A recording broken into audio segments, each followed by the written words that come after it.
Welcome to another installment of Daily Alchemy. Solarah here. It is Tuesday, February the 27th, and I hope you guys are doing well today.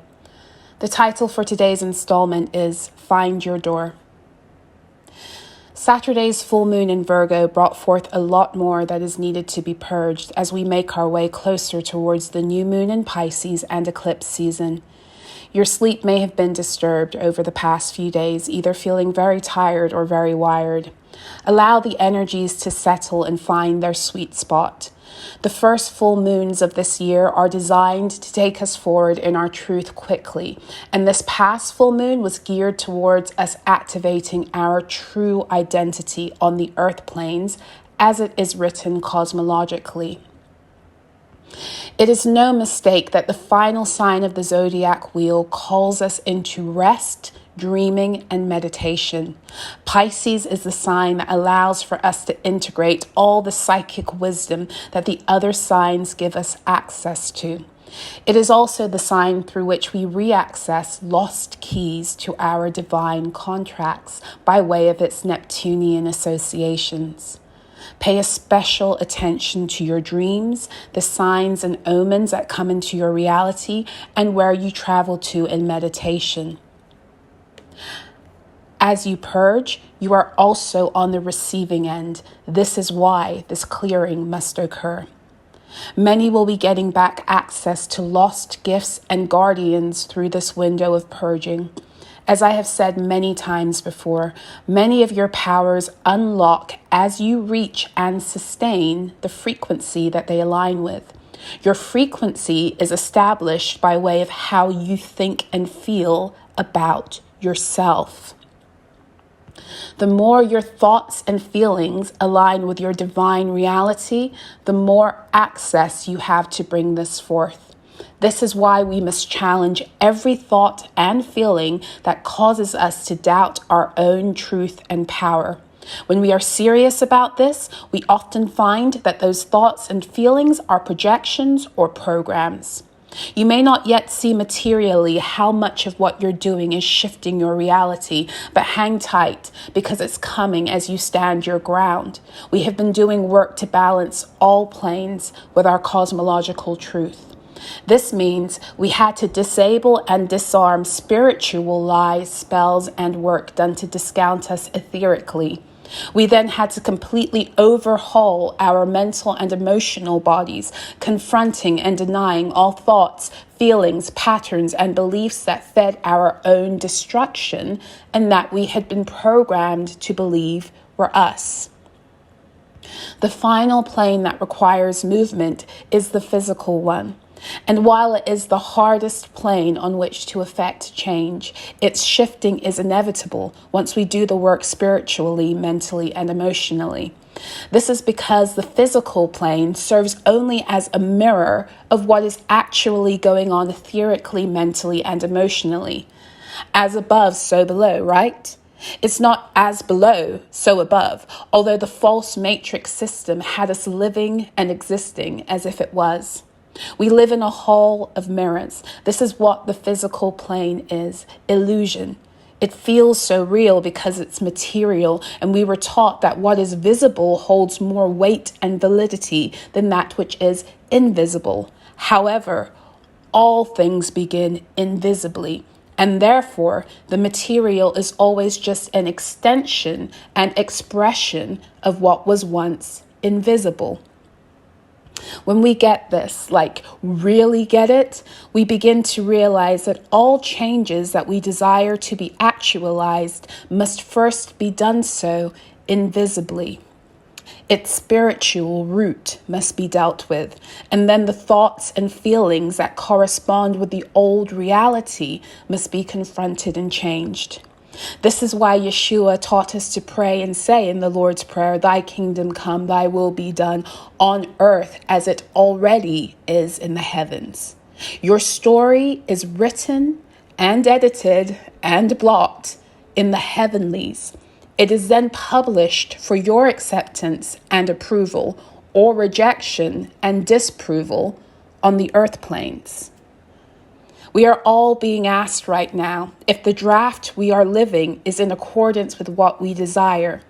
And here's the thing about your organic desires. They always match up with your soul's purpose and truth.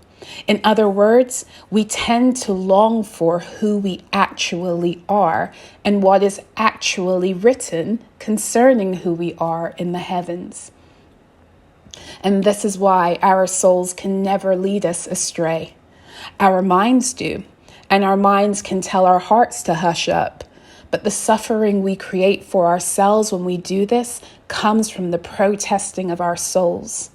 Our discomfort, depression, restlessness, and anger come from our souls screaming against our ignorance and rejection of our own path, truth, power, and sacred desires. In this way, we create suffering for ourselves so that we learn how to listen again and follow the voice of our souls, which always lead us into contentment and fulfillment. And our contentment and fulfillment is so unique to our own individual divine blueprint that nothing, nobody, and no one outside of ourselves truly knows how to unlock this. There are beings who activate us higher into this resonance along the way. We tend to call these soulmates. And even so, the soul alone knows how to bring pure satisfaction to itself. We are being gifted the remembrance of these truths and their power in this energy window. We are being shown the way back home, but we must have ears that hear, eyes that see, and hearts that comprehend the voice of our own true internal longing.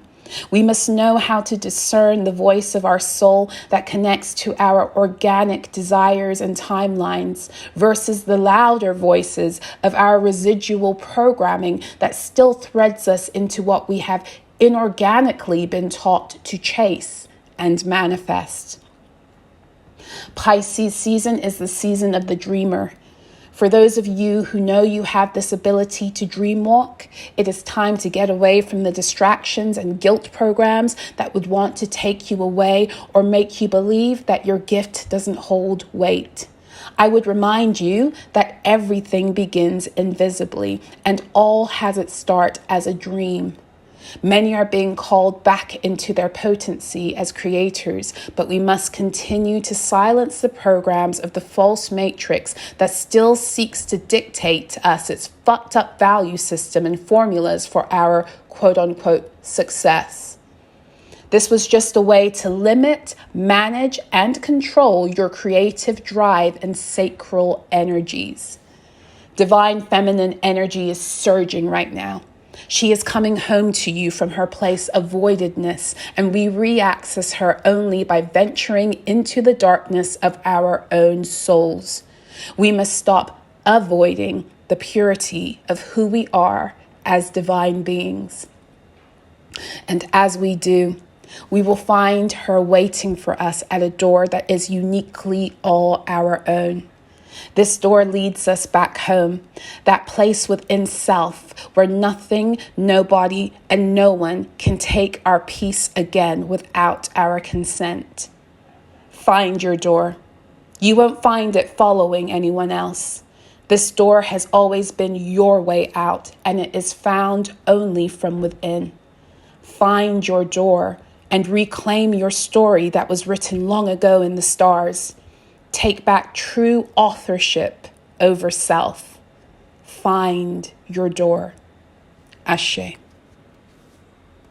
For access to all of my articles and installments in full, please make sure to check me out on Substack at dailyalchemy.substack.com. For all of you who choose to become monthly or annual patrons, you will have continual access to these articles as they are published, as well as to the full archive of all my articles, decrees, as well as my works of nonfiction and poetry. Every month, my patrons also get the opportunity to connect with me in a group Q&A via video link. So if you feel that that would be helpful on your healing and ascension journey, please make sure to check me out on dailyalchemy.substack.com. Wishing you guys all a beautiful, beautiful rest of your day.